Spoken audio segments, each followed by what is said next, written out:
Japan की एक Zen monastery के बहुत सिद्ध गुरु ने अपनी एक जीवन कहानी लिखी है।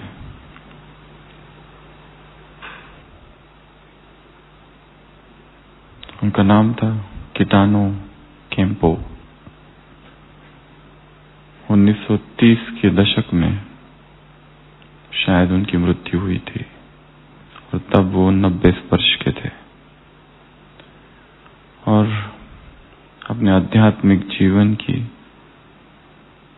कहानी उन्होंने एक किताब के रूप में लिखी है और उस किताब में अपने जीवन के अनुभव लिखे हैं। उन्होंने लिखा कि जब मैं 20 वर्ष का था और नया नया आश्रम में आया था तो आश्रम के दूसरे जो साधक थे उनके साथ दूर दूर की यात्रा करने जाया करते थे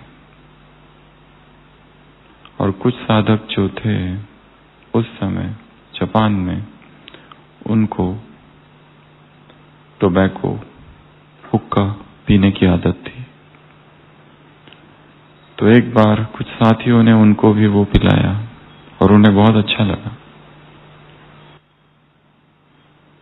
परंतु दूसरा ही विचार कुछ समय बाद मन में आया, ये वस्तु, ये चीज मुझे अच्छी लगी है, अगर मैं इसको दोबारा पीऊं तो मुझे और अच्छी लगेगी और फिर ये मेरे लिए आदत बन जाएगी, तो क्यों ना मैं इसे अभी के अभी छोड़ दूं। फर्स्ट टाइम ट्राई किया और तभी संकल्प कर लिया कि इसके बाद अब इसको कभी नहीं करूंगा। उन्होंने लिखा, जब मैं 23 वर्ष का था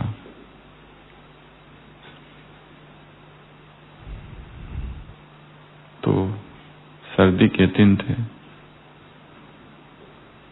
वो आश्रम छोटा था और उसका एक बड़ा आश्रम था, हेडक्वार्टर्स। उनके गर्म कपड़े खत्म हो गए थे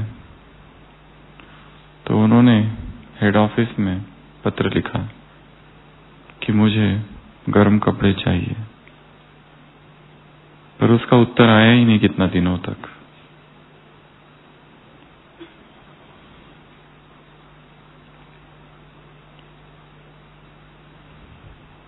उसी समय उन्होंने एक विद्या सीखी, डिवाइनेशन, डिवाइन डिवाइनेशन, जिसमें व्यक्ति दूर होने वाली घटनाओं के बारे में जान सकता है, द साइंस ऑफ मिरेकल।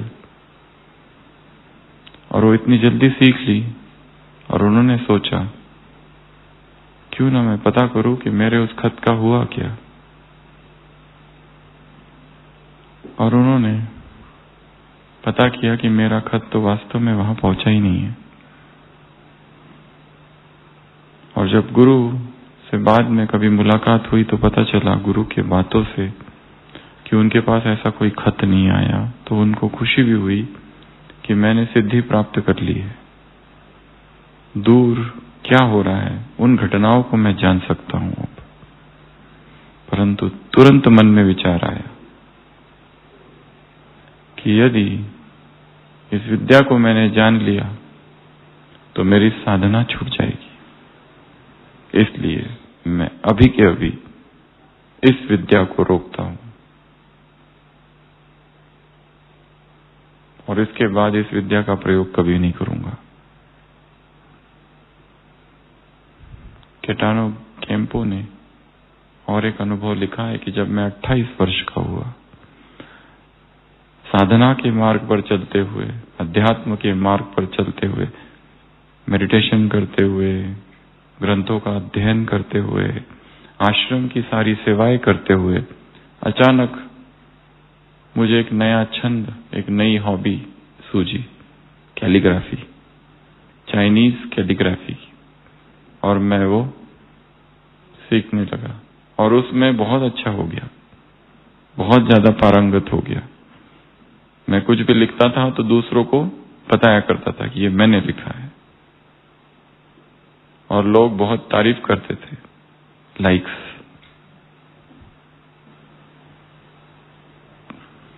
परंतु तुरंत मन में विचार आया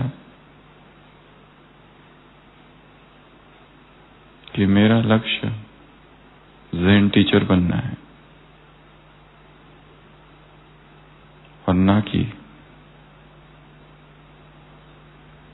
कैलीग्राफिक मास्टर।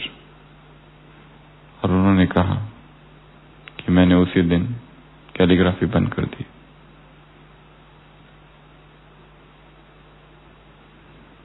उस 90 वर्ष के गुरु ने अपने जीवन के ये 3 अनुभव अपनी किताब में लिखे और कहा है, मैंने अच्छा डिसीजन लिया। वो हर चीज जो हमें लक्ष्य से भटकाए,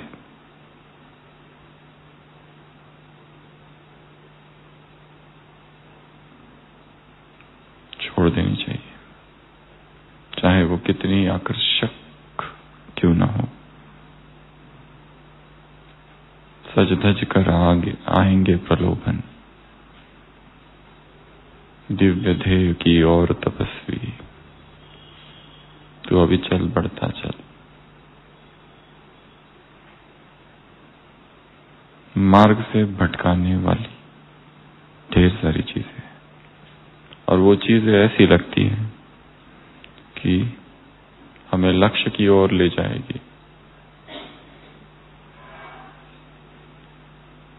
वो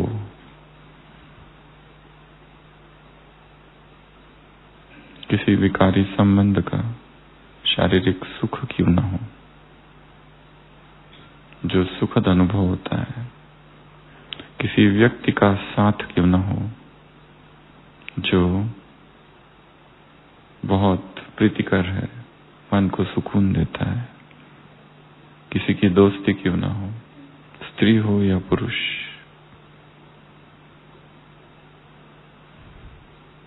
वो हर चीज जो बीच में आती है वो हमें भटकाएगी। ये मार्ग कठिन है, बहुत कठिन। अकेले हो जाने का मार्ग है, यहाँ कोई साथी नहीं है। भीड़ से अलग हो जाने का मार्ग है। भीतर की यात्रा अकेले की ही है। चाहे संगठन में हम रह रहे, सबके बीच में घूम रहे, सब कुछ कर रहे, परंतु आत्मा अकेली ही जाएगी वापस, और उन्हीं संस्कारों के साथ जो लंबे समय तक थे। इसलिए हर नया संस्कार, हर सूक्ष्म नया विकार जो उत्पन्न होगा वो पुराने विकारों को भड़काएगा, उत्तेजित करेगा। लोभ हो, मोह हो, एक छोटा सा नया मोह उत्पन्न हुआ है, कोई एक व्यक्ति अच्छा लगने लगा है और उसकी हमने पालना की, परवरिश की, तो वो एक मोह पुराने मोह के जो संस्कार है आत्मा में जन्म जन्म के, उस स्टॉक को बढ़ाएगा। एक नया काम का छंद उत्पन्न हुआ है, एक कामुक सुख, देखने का, स्पर्श करने का, सुनने का। वो एक सुख दिखने में बहुत छोटा है, परंतु द्वापर से आत्मा ने जन जन काम विकार में गोते खाए हैं। ये शरीर की उत्पत्ति भी वहीं से हुई है।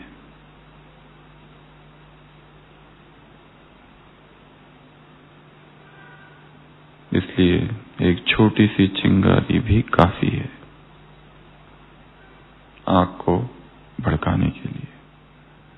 इसलिए ये मार्ग अकेले का मार्ग है, ये मार्ग फूक फूक कर चलने का मार्ग है, ये मार्ग डिटैच्ड होकर चलने का मार्ग है, असंग हो जाने का मार्ग है, अनासक्त हो जाने का मार्ग है, साक्षी हो जाने का मार्ग है, भोक्ता भाव से मुक्त होने का मार्ग है।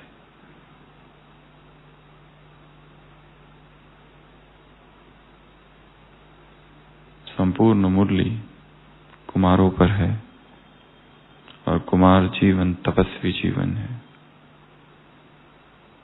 ढेर सारी बातें इस मुरली में बाबा ने की है, उसमें से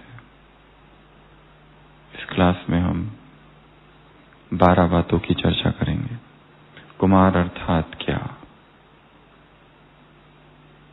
कुमार अर्थात कौन सी धारणाएं?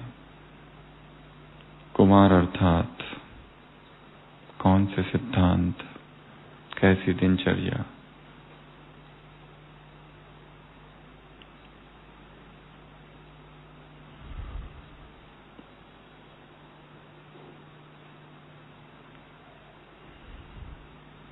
ग्रीक फिलॉसफी में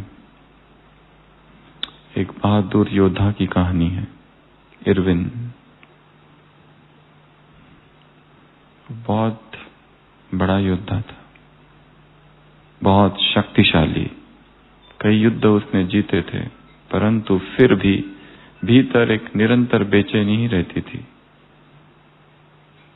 निरंतर बेचैनी। क्यों रहती थी उसे पता नहीं, और उसे लगा कि मुझे इस बेचैनी की खोज करनी है। वो देश के लिए लड़ता था, परंतु प्रवृत्ति आध्यात्मिक थी। जब जब समय मिले मौन और एकांत में जाता था, परंतु सब कुछ करते हुए भी निरंतर एक आंतरिक रेस्टलेसनेस,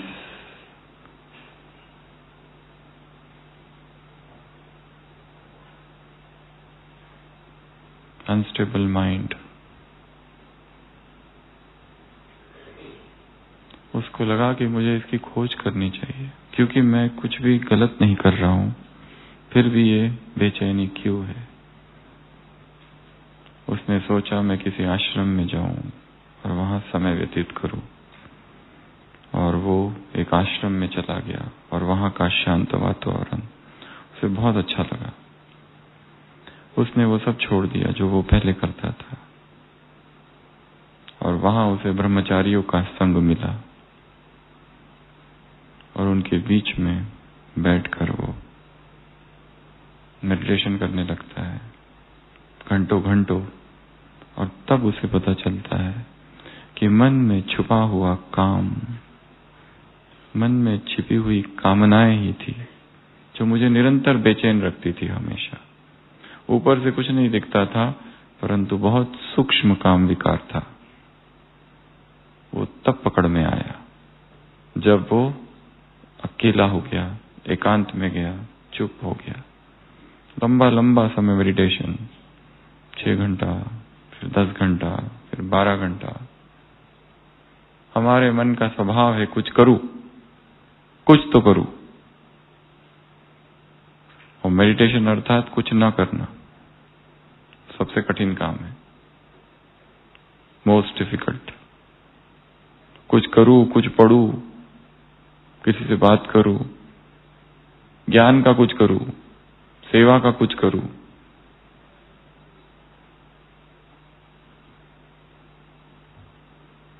कई वर्ष बीत गए, सन्यासी सा जीवन हो गया उसका। अभी उसे रस नहीं रहा लड़ाई में या किसी चीज में। कहानी बहुत बहुत पुरानी है, माइथोलॉजिकल स्टोरी। और एक दिन उसके कानों में आता है कि उसके देश में कोई एक राक्षस है, वो आया है, तबाही कर रहा है, बहुत खतरनाक है। सिपाही उससे लड़ नहीं पा रहे, राजा भी भाग चुका है। लोग उसके पास आते हैं, आप कुछ करो। वो कहते हैं मैं क्या करूं, मुझे इस बातों में रस नहीं है। परंतु योद्धा के संस्कार तो थे, और वो शक्तिशाली था, और जीवन ऊर्जा को अब उसने संभाल लिया था, बचा के रखा था। ब्रह्मचर्य महाशक्ति बन चुकी थी। उसने कहा कि मैं उससे लड़ूंगा, और वो गया। उस राक्षस से लड़ने, परंतु वो राक्षस बहुत शक्तिशाली है। पहले शांत मन से उसने उस राक्षस की हर चाल को समझा, उसको स्टडी किया, वो कैसे आता है, क्या उसकी शक्ति है, और कई महीनों तक उससे लड़ाई हुई। उसके सामने जाता था और शांत रहता था, ऐसे दिखाता था जैसे मैं आपका तुम्हारा मित्र हूं। राक्षस खूंखार था, परंतु जिस तरह वो पहले लड़ाई करता था आक्रामक होकर, अब ये एरविन इस तरह से लड़ाई नहीं कर रहा है, शांत है, तैयार है, चपल है, खुद को बचाता भी है। और एक दिन ऐसे ही उस राक्षस के सामने गया। राक्षस को लगा कि अब ये मुझे कुछ नहीं करेगा, और तुरंत उसके कंधों पर चढ़ गया और उसका वध कर दिया। ये उसने कैसे किया? क्योंकि पहले मन बेचैन रहता था और अब मन शांत था। ये अंतर था। इतने सालों से कोई प्रैक्टिस नहीं थी लड़ाई की, फिर भी मार दिया।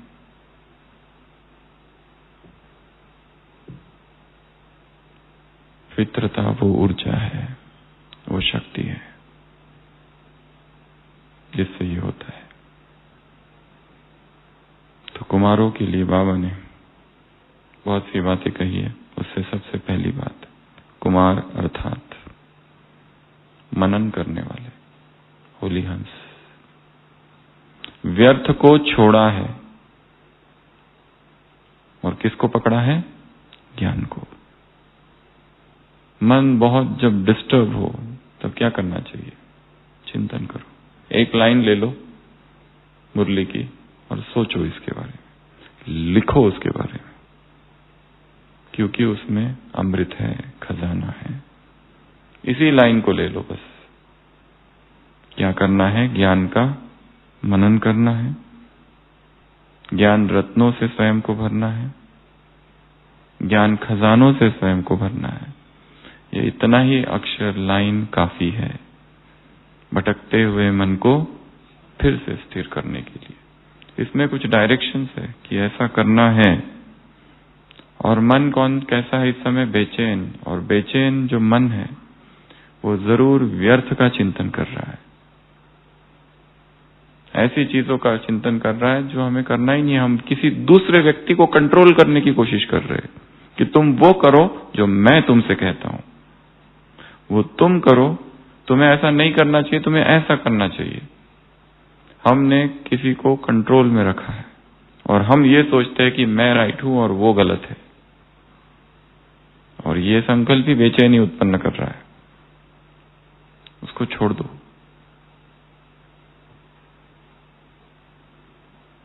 पर ये समझ में भी तब आएगा जब ज्ञान का मनन करेंगे। अगर कोई दूसरा आके तीसरा कहे कि तुम उसको कंट्रोल मत करो, तो वो तो यहां पर चोट की है, मैं पर।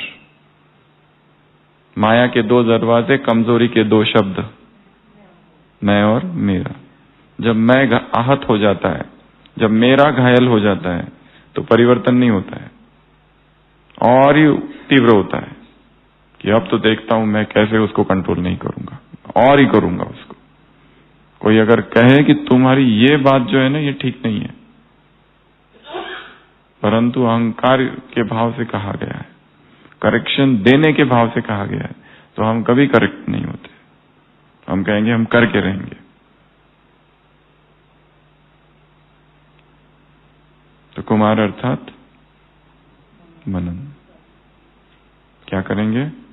मनन करो। कब करोगे? कभी भी करो। कहां करोगे? कहीं पर भी करो।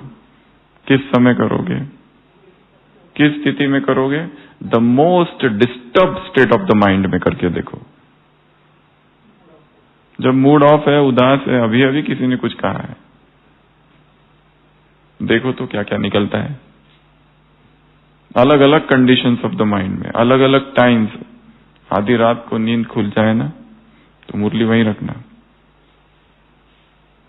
खोलो बीच में से और देख लो एक लाइन, मनन करते करते सोचो। अमृत वेला एनी टाइम, और खुद डिसाइड होगा कि सबसे अच्छा कब रिजल्ट आता है। फर्स्ट। दूसरा, कुमार अर्थात आज्ञाकारी। किसके आज्ञाकारी? बाप, टीचर, सदगुरु के। किस रीति से? मनसा से, वाचा से, कर्मना से। परमात्मा आज्ञा है ही श्रेष्ठ।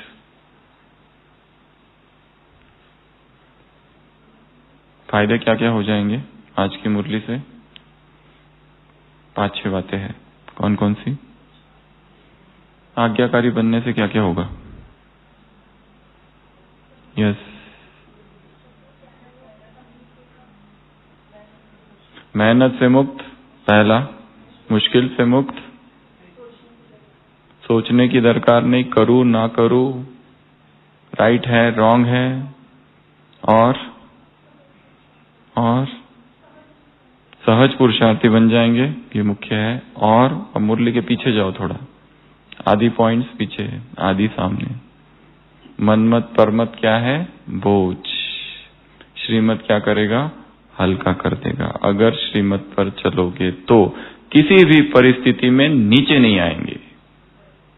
तो आज्ञाकारी रहेंगे तो किसी भी परिस्थिति में सेफ रहेंगे, नीचे नहीं आएंगे, मन भारी नहीं होगा, मुश्किल नहीं लगेगी, मेहनत नहीं लगेगी। आज्ञा मिली हुई है, अमृत वेले से रात तक की आज्ञा मिली है, खाने की, पीने की, कर्म की, बोल की, सबकी। बस जो लिखा है वो करो। अमृत वेले की आज्ञा, अमृत वेले उठ जाओ, चाहे योग लगे ना लगे, कुछ भी हो, पर उठो। मुरली सुनो, मुरली पढ़ो, अच्छी लगे ना लगे, कहीं ना कहीं से टच हो जाएगा। सेवा करो, आलस लग रहा है, सो जाऊं, रोज रोज क्या करे, वही वही वही वही करते रहो, करते रहो, करते रहो। परमात्मा आज्ञा है ही श्रेष्ठ। श्रीमत पर चलते रहोगे तो हर किसी भी परिस्थिति में नीचे नहीं आएंगे, मेहनत नहीं लगेगी, मुश्किल नहीं लगेगा, सहज पुरुषार्थी बन जाएंगे। सोचने की भी दरकार नहीं, करूं कि ना करूं, राइट है कि रॉन्ग है, क्या बन जाओ? आज्ञाकारी। There is not to reason why, there is but to reason. There is not to reason why, there is but to do and die. Army का नियम ये सेकंड।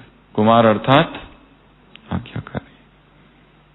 कुमार अर्थात केवल अभी यहां जो कुमार बैठे हुए नहीं, सब अपने आप को समझेंगे क्या? मैं हूं कुमार। मुरली कहां चल रही है? डायमंड हॉल में।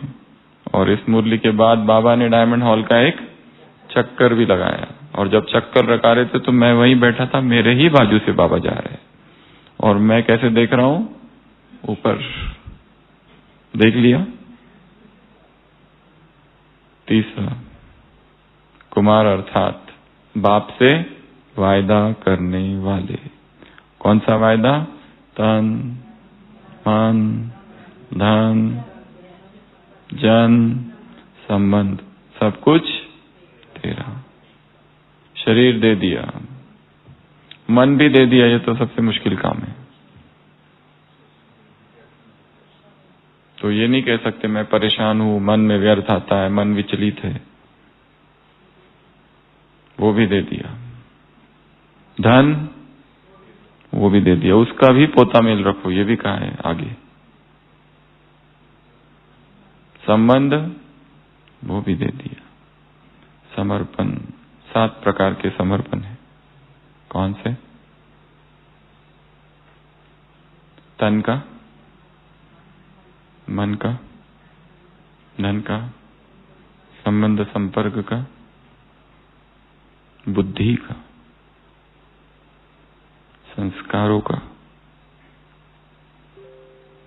और 7वां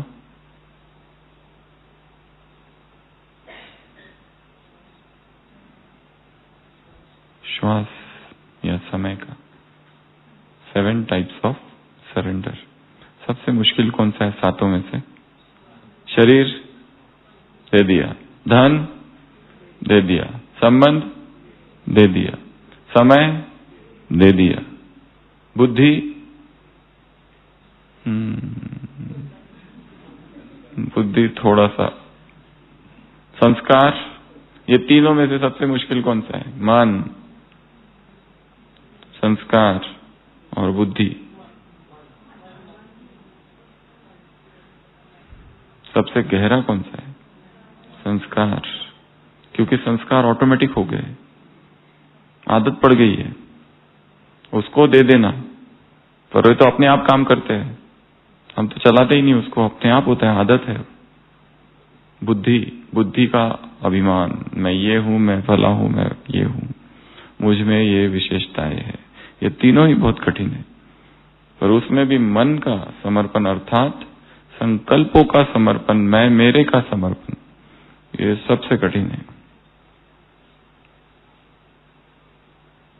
ये कैसे आएगा?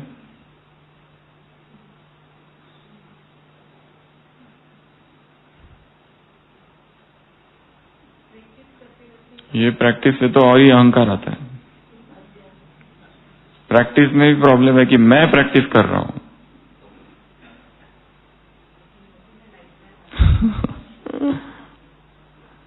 ये सबसे कठिन है। ये आता है केवल एक ही विधि है, टोटल समर्पण, शरण।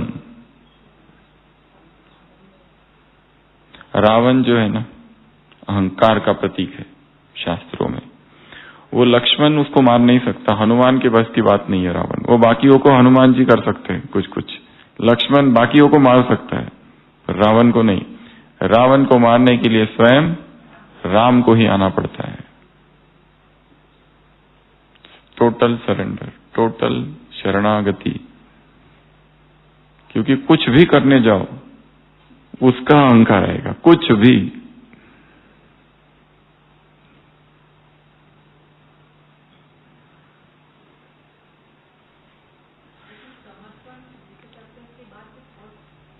समर्पण,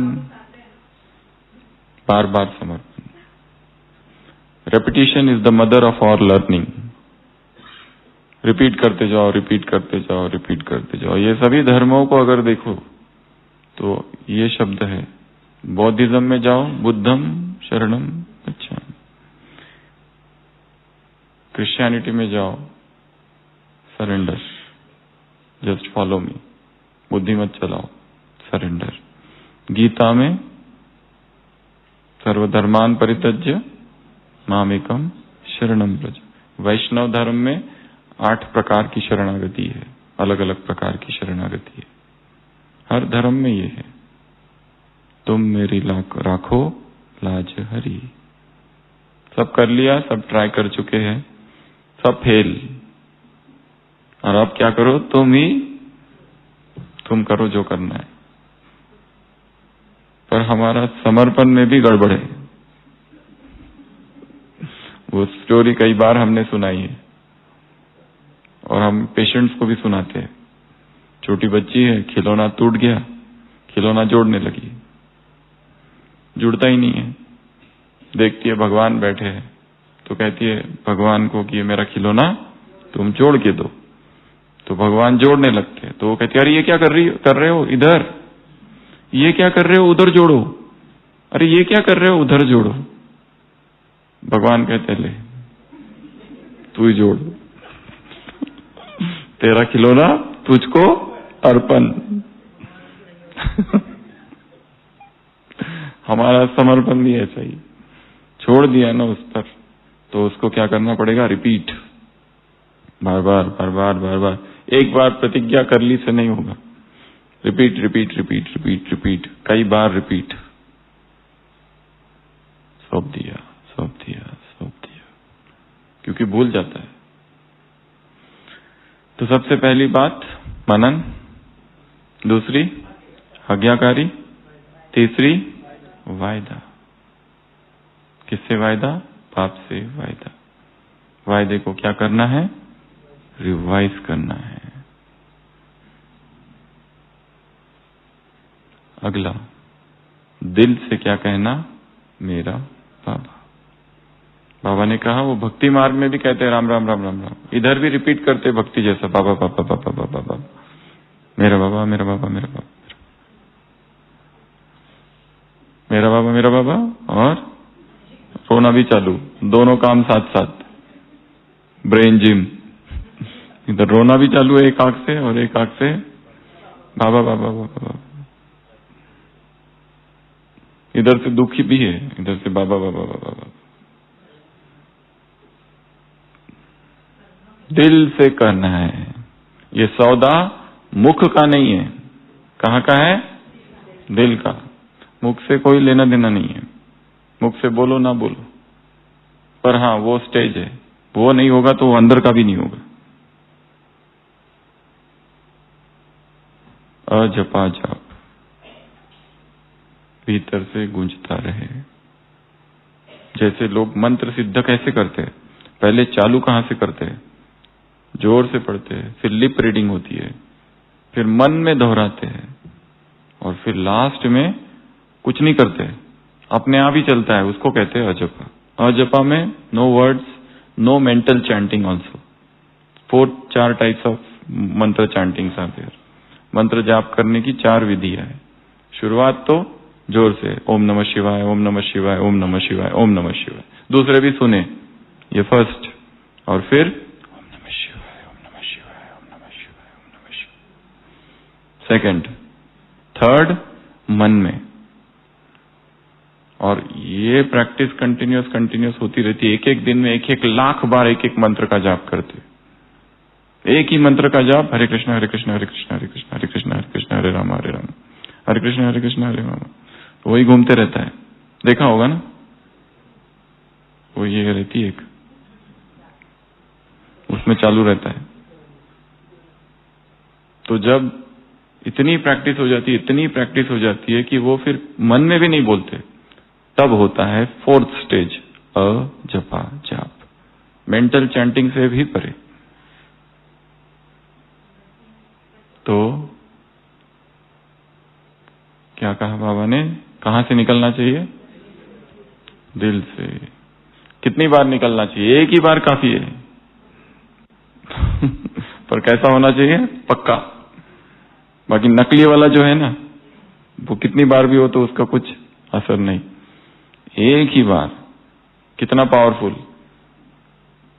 सीधा आवाज उठे, ये दीवार को क्रैक करते हुए, परम धाम सूक्ष्म वतन को चीरते हुए कहां पहुंचे? आत्माओं को हटाते हुए परम धाम में, डायरेक्ट शिव बाबा पर। Side please, emergency ambulance. आर्त पुकार, दिल की गहराइयों से पुकार, अंतस से पुकार। द्रौपदी की कैसी पुकार थी, सबको पुकार लिया, पतियों को पुकारा, इसको पुकारा, उसको पुकारा, भीष्म को पुकारा, विदुर को पुकारा। तो जब सब फेल हो गया, हे गोविंद, तब सरेंडर, तब वो आया। इसको पुकारते रहोगे तो वो कहता है कि चला लो काम, मुझे आने की जरूरत नहीं है। जोक भी बताते हैं ना, नारायण बैठे हुए हैं, लक्ष्मी परोस रही है, और अचानक उठ के जाते हैं, बिना चप्पल पहने भागे, और थोड़ी देर के बाद वापस आ जाते हैं। लक्ष्मी कहती है क्या हुआ? वो कहते भक्त पर संकट आ गया था, मेरा एक अनन्य भक्त है, इतनी भक्ति करता है, आज लोग उस पर पत्थर मार रहे थे, मुझसे ये देखा नहीं गया और मैं चला गया उसे बचाने। तो फिर लक्ष्मी कहती वापस क्यों आ गए? वो कहते उसने खुद ही डंडा उठा लिया फिर।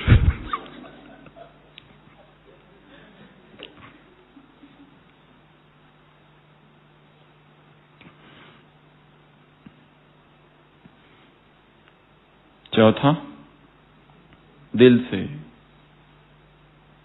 मेरा बाबा, मेरा तो नहीं है मुरली में, बाबा कहने वाले, बाबा बाबा कहने वाले। ये है चौथा।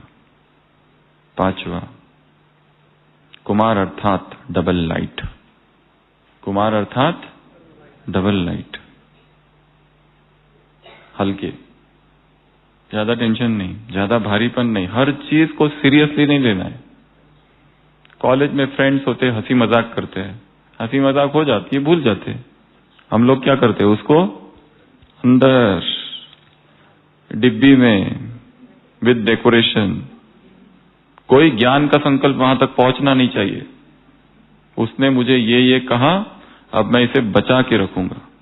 बिल्कुल ध्यान रखते हैं, मुरली का कोई महावाक्य वहां तक पहुंचना नहीं चाहिए, और उस तक पहुंचा तो वो तो खत्म हो जाएगा ना।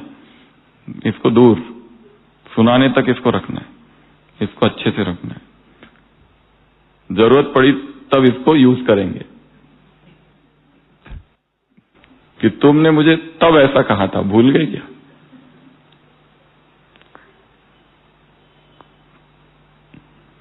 भूल जाओ। हजारों बातें होती रहती है दिन में, ये हुआ, वो हुआ, इधर हुआ, उधर हुआ, किसने कुछ कहा, किसने कुछ कहा। Take lightly. बोल दिया, खत्म। बात गई, रात गई, बात गई। किस किस का पकड़ के रखोगे? इसलिए तो कचरा हो गया अंदर। सेंसिटिव नेचर, इसको, ये सबसे बड़ा दुश्मन है। इसी पर काम करना है। प्यूरिटी पर काम करने की जरूरत नहीं, इस पर काम करो। किसी किसी को, हर एक को अलग अलग विषयों पर काम करना है, क्योंकि तुम्हारे लिए वो सबसे बड़ी माया है। बाकी में तो तुम बहुत आगे है। वैराग तो बहुत है, बात मत पूछो, इतना वैराग है। ज्ञान तो एक बार चालू हो गए तो चिट्ठियां आनी, भेजनी पड़ती है कि अब पूरा करो, टाइम पूरा हुआ, टाइम पूरा हुआ, टाइम पूरा। इतना सुना सकते हैं। कोर्स कराने में नंबर 1, क्लास कराने में नंबर 1, याद रखने में नंबर 1। योग में तो बैठ गए तो बस उठते ही नहीं। सेवा में फर्स्ट क्लास। पर एक कमजोरी है, बस वहां अगर आक्रमण कर दिया तो सब खत्म। 3 दिन तक मौन।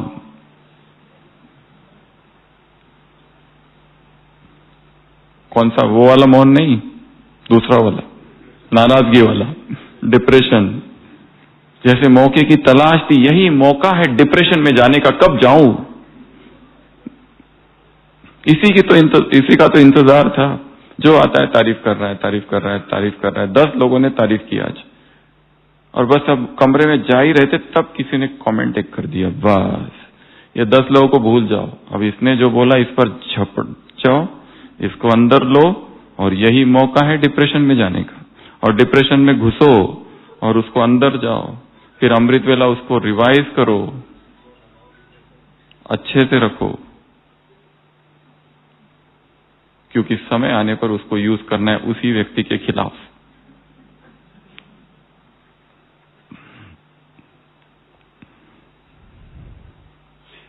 कुमार अर्थात डबल लाइट।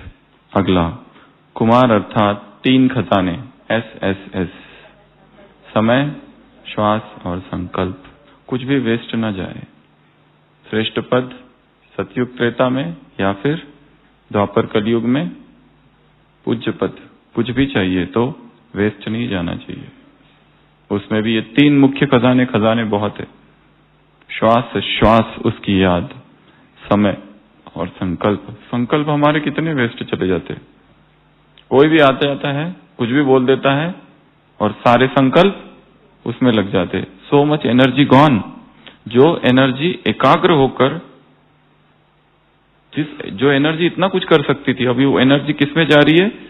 छोटी छोटी बातों में, चिल्लर चिल्लर बातों में, वेस्ट वाली बातों में, जिसका कोई अर्थ ही नहीं है। कोई आके कुछ भी कह दिया, पर उस कहने में कोई सत्य नहीं है। अगर सत्य है ही नहीं तो हम क्यों ध्यान दें?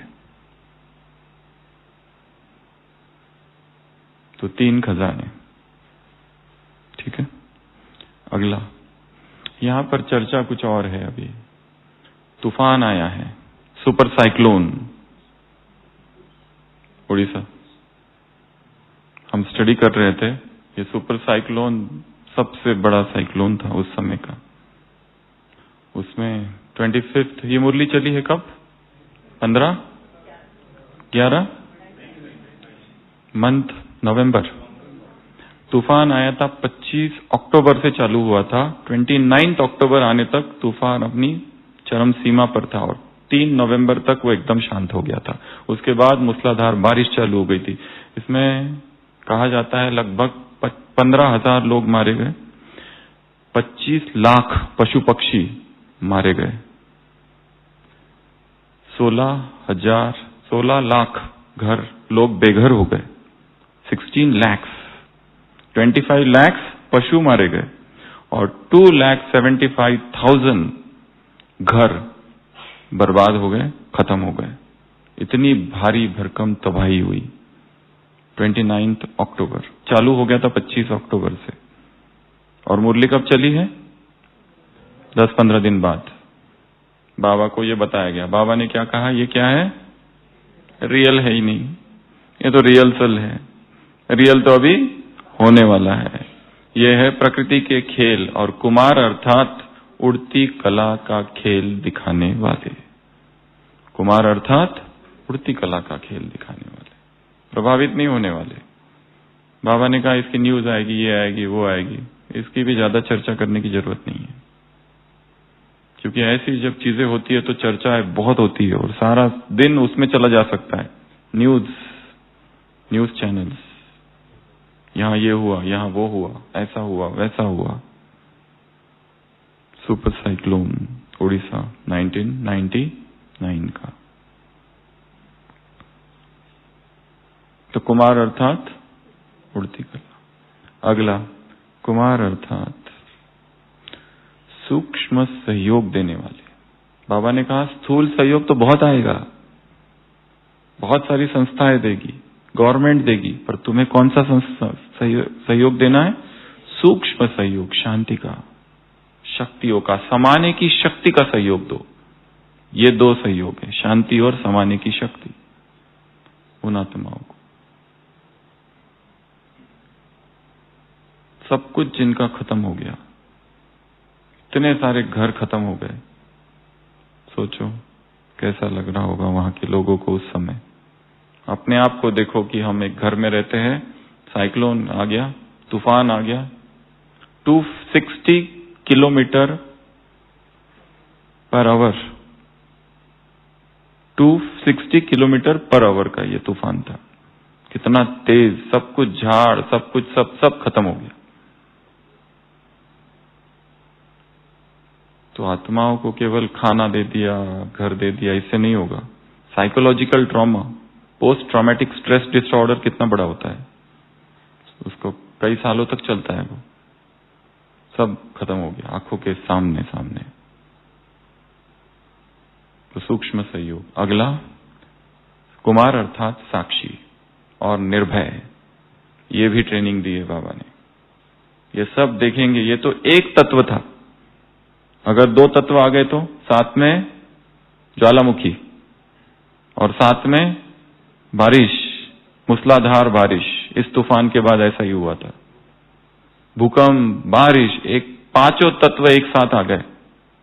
5 तत्व एक साथ, एक ही तत्व आ गया तो क्या हो जाता है? फिर 5 तत्व एक साथ आ गया।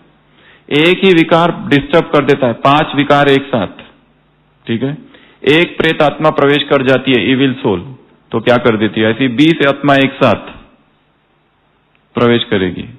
और फिर साथ में तीसरा महायुद्ध, ग्रह युद्ध, ये सब एक साथ, तो कैसा रहेगा?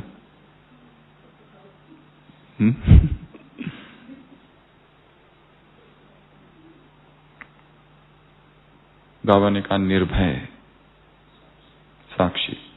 तटस्थ भाव का अभ्यास सर्वोत्तम और सर्वोपरि अभ्यास है। जो कुछ हो रहा है उसको भोक्ता भाव नहीं लाना है।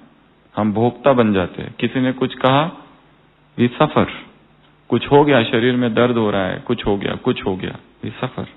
उस दर्द को भी साक्षी होकर देखो। बहुत दर्द है, घुटनों में दर्द है, पीठ में दर्द है, फ्रैक्चर का दर्द है, कोई भी दर्द, उस दर्द को भी तटस्थ भाव से देखने का अभ्यास, वो भी बदलते जाएगा। सब बदल रहे हैं।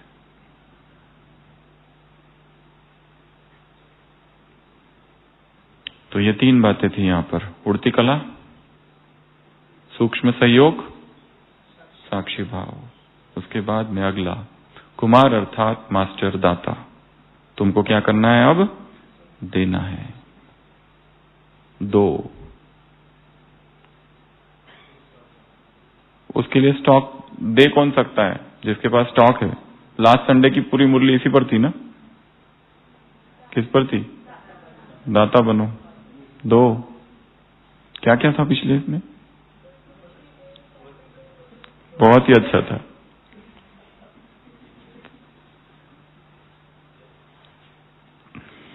तो दाता बनो, मास्टर दाता बनो। अगला, विघ्न विनाशक। बहुत सुंदर वाक्य है यहां पर कुमारों के लिए। कौन सा? विघ्नों का हिम्मत नहीं। किस बात के लिए? कुमारों का सामना करे। विघ्न विनाशक। विघ्न आने दे। जितने ज्यादा विघ्न आएंगे उतने ज्यादा पावरफुल बनेंगे, ज्यादा अनुभवी बनेंगे। इसलिए दुखी नहीं होना, रोना नहीं, ऐसे ही क्यों हो गया, वैसे ही क्यों हो गया। जो हो रहा है बहुत अच्छा हो रहा है, ऐसा ही चाहिए। और बड़े बड़े आ जाए तो और ही अच्छा होगा। Don't bring me good news weakens me. लेखक लिखता है, अच्छी अच्छी खबरें मत लाया करो मेरे पास, कमजोर हो जाता हूं मैं। बुरी बुरी खबरें लाओ।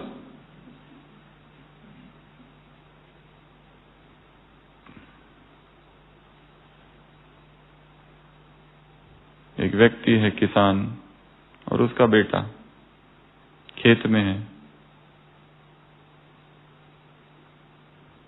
सांप आता है, बेटे को काट देता है, बेटा मर जाता है।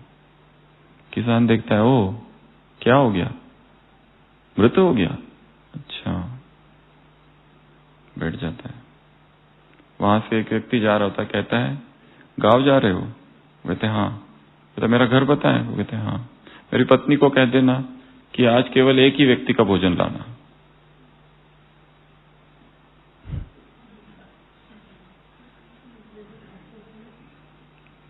पत्नी आती है भोजन लेकर।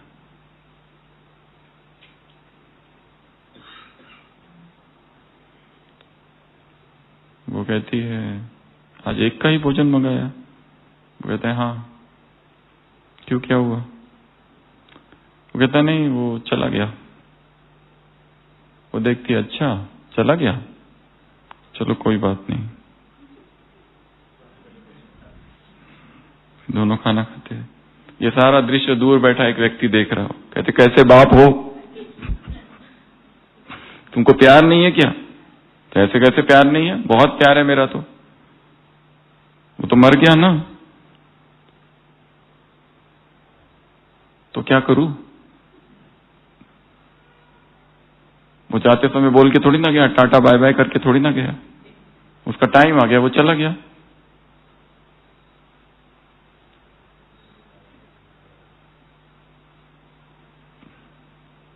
और आगे फिर वो कुछ श्लोक वगैरह सुनाता है। जिसको आना है वो जाएगा। राम जी कोई ना कोई तो कारण बनाएंगे जाने का। हमें लगता है ये ऐसे कैसे हो गया, ये ऐसे ही होना चाहिए था। दोनों ही नष्ट मोह है। और इसका अर्थ ये नहीं कि उन्हें प्यार नहीं है, प्रेम है, इसीलिए तो नष्ट मोह है। मोह तो विकार है, प्रेम तो दिव्य गुण है, दुख नहीं है चीजों का। तो मास्टर, विघ्न विनाशक। और लास्ट पॉइंट 12th, कुमार अर्थात अथक और एवर रेडी। तो ऐसी कितनी हो गई ये? 12 पॉइंट। फिर से रिवाइज करते हैं। पहला, मनन करते रहना। कोई भी वाक्य कहीं लिखा हुआ दिखे, कोई भी,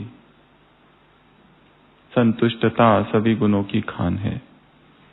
थोड़ी देर रुको और सोचो उसके बारे में। यही सोचो कि संतुष्टता के बारे में मुझे क्या क्या पता है, या फिर सोचो कि क्या मैं संतुष्ट हूं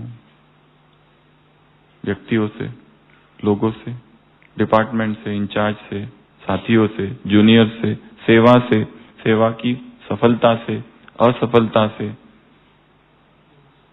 अपने आप से। कुछ तो सोचो उसके बारे में। तो पहला है मनन। दूसरा है आज्ञाकारी।